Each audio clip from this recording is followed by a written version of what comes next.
सबसे पहले बात करेंगे इंडिया और चाइना के रिश्ते को लेकर। आज का दिन काफ़ी इंपॉर्टेंट है। National security adviser Ajit Doval Beijing में चाइना फॉरेन मिनिस्टर वांग से मुलाकात कर रहे हैं। दोनों नेताओं के बीच इंडिया चाइना बॉर्डर इशू को लेकर 25वें दौरे की स्पेशल रिप्रेजेंटेटिव यानी एसआर टॉक्स है, यानी एसआर बातचीत हो रही है। अब इसी मीटिंग का सबसे बड़ा फोकस एलएसी पर शांति और स्टेबिलिटी बनाए रखना है। दरअसल इंडिया और चाइना के बीच बॉर्डर डिस्प्यूट्स काफ़ी पुराना है। दोनों देशों के बीच करीब 3,488 किलोमीटर लंबी सीमा को लेकर विवाद है, खासकर लद्दाख से लेकर अरुणाचल प्रदेश तक। कई जगहों पे दोनों देशों के बीच अलग अलग दावे हैं और यही वजह है कि एलएसी यानी लाइन ऑफ एक्चुअल कंट्रोल पर पीस बनाए रखना दोनों देशों के लिए बेहद ज़रूरी है। अब अजीत डोवाल और वांग की इस मीटिंग को इसलिए भी इम्पोर्टेंट माना जा रहा है क्योंकि 2020 के गलवान क्लैश के बाद इंडिया चाइना रिलेशन में काफ़ी तनाव आया था। दोनों देशों की सुनह लंबे समय तक बॉर्डर पर आमने सामने, हालांकि बाद में मिलिट्री और डिप्लोमेट स्टॉक्स के जरिए टेंशन कम करने की कोशिश हुई और 2024 में पेट्रोलिंग अरेंजमेंट्स को लेकर भी एग्रीमेंट हुआ।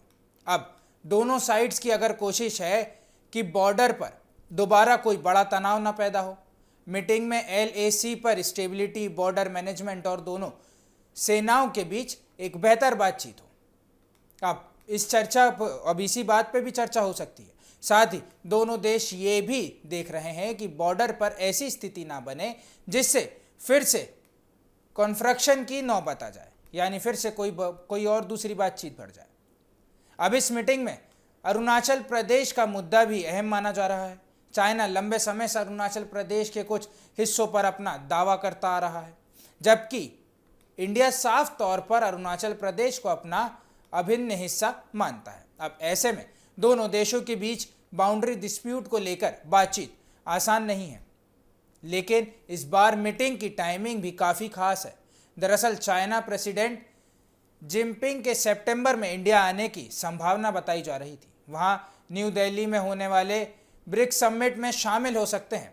हालांकि उनकी इंडिया विजिट को लेकर अभी कोई ऑफिशियल कंफर्मेशन नहीं हुआ है। ऐसे में अजीत डोवाल और वांग की मीटिंग को दोनों देशों के बीच एक हाई लेवल बातचीत के लिए ग्राउंड वर्क के तौर पर भी देखा जा रहा है। अगर बॉर्डर पर स्टेबिलिटी को लेकर कोई पॉजिटिव प्रोग्रेस होती है तो इसमें इंडिया चाइना रिलेशन को आगे बढ़ाने में मदद मिल सकती है। हालांकि इंडिया की काफ़ी क्लियर बात है कि इंडिया लगातार कहता आ रहा है कि बॉर्डर पर पीस और ट्रैंक्विलिटी के लिए चाइना के साथ रिलेशन नॉर्मल नहीं हो सकते, यानी दोनों देशों के रिश्ते बेहतर करने के लिए सबसे पहले बॉर्डर पर भरोसा और शांति ज़रूरी है।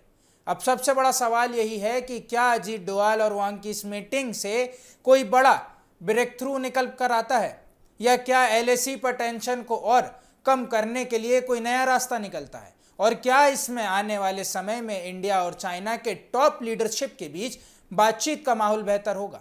फिलहाल इतना साफ है कि बेजिंग में हो रही इस मीटिंग में सिर्फ एक रूटीन डिप्लोमेट मीटिंग नहीं है। एलएसी की सिक्योरिटी है, अरुणाचल प्रदेश का मुद्दा है और इंडिया चाइना रिलेशन का फ्यूचर।